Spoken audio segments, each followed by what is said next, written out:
నిజామాబాద్ జిల్లా ప్రభుత్వ junior doctors association ఆధ్వర్యంలో వారి సమస్యలను పరిష్కరించాలంటూ జిల్లా ప్రభుత్వ ఆసుపత్రి ఎదుట నిరవధిక సమ్మె.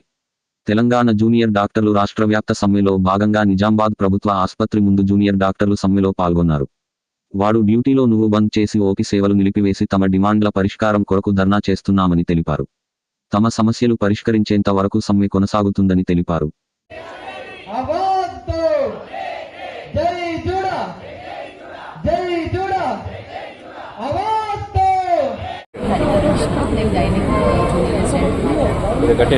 ఇవాళ మేము స్ట్రైక్కి రావడానికి మేజర్ కారణం ఏంటంటే మాకు వేతనాలు టైంకి చెల్లించకపోవడం.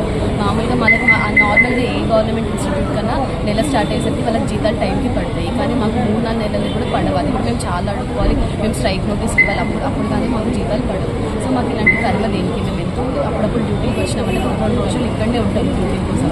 సో ప్రతి నెల వచ్చేసరికి మాకు ఒక రోజుకి ఈ రోజుకి మాకు జీతం రావాలి అన్నట్టు ఒక రెగ్యులరైజేషన్ చేయాలి. అంటే మేము అడుగుకునే పరిస్థితి ఉండకూడదు, వాళ్ళే మాకు టైంకి వేయాలి. ఫస్ట్ ఆఫ్ ఆల్ మాకు వచ్చే జీతాలు చాలా తక్కువ. మేము అందరం 45 దాటి ఉంటాం. మా ఇంట్లో చాలామంది మా మీద మా మీద డిపెండ్ అయ్యి ఉన్నారు. సో మేము అడుగుకునే పరిస్థితి లేకుండా గవర్నమెంట్ ఒక స్టెప్ తీసుకొని ఈ టైంకి మాకు కరెక్ట్గా నెలకి ఏ రోజన్నా కానీ ఒక డేట్ వాళ్ళు ఫిక్స్ చేసుకొని ఆ రోజు ఖచ్చితంగా జీతం పడేలాగా రెగ్యులరైజేషన్ చేయాలని మా మేజర్ డిమాండ్. సెకండ్ వచ్చేసి సెక్యూరిటీ. మేజర్గా మాకు గవర్నమెంట్ హాస్పిటల్లో సెక్యూరిటీ అనేది ఉండదు. ఎప్పుడు ఎక్కడి నుంచి అటాక్ చేస్తారో కూడా తెలియదు. సో అలాంటి సిచ్యువేషన్ మాకు ఏదో మాకు ఒక ప్రాపర్ సెక్యూరిటీ ప్రొవైడ్ చేసి మేమంతా పేషెంట్ కేర్ అంత మెరుగుపడుతుందని మేము భావిస్తున్నాం. Chandrakanth, Nizamabad junior doctors association ప్రెసిడెంట్ని.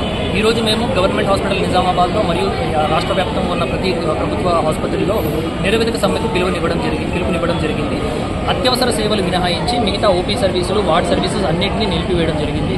మా ప్రధానమైన డిమాండ్స్ ఏంటంటే మాకు నెలసరి వేతనాలు చెల్లించే స్టైపెండ్స్కి రెగ్యులర్గా ప్రతి నెల మేము అడగకుండానే మాకు ఇబ్బంది కలగకుండా టైం టు టైం పడేలాగా ఒక గవర్నమెంట్ ఆర్డర్ రిలీజ్ చేయమని కోరుతున్నాం. ఎందుకంటే కొన్నిసార్లు నెలల తరబడి మా స్టైపెండ్స్ అనేది హోల్డ్లోనే ఉంటున్నాయి. దానివల్ల మాకు అందరికీ ఫైనాన్షియల్గా బర్డెన్ క్రియేట్ అవుతుంది. కావున గవర్నమెంట్ ఆర్డర్ ఒకటి రిలీజ్ చేసి స్టైపెండ్స్ రెగ్యులరైజ్ చేయాలని కోరుతున్నాం.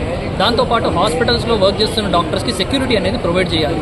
సేఫ్ ఎన్వైరన్మెంట్ ఉన్నంత వరకే డాక్టర్స్ అందరూ స్వేచ్ఛగా మంచిగా వాళ్ళ విధులు అనేది నిర్వహించగలుగుతారు.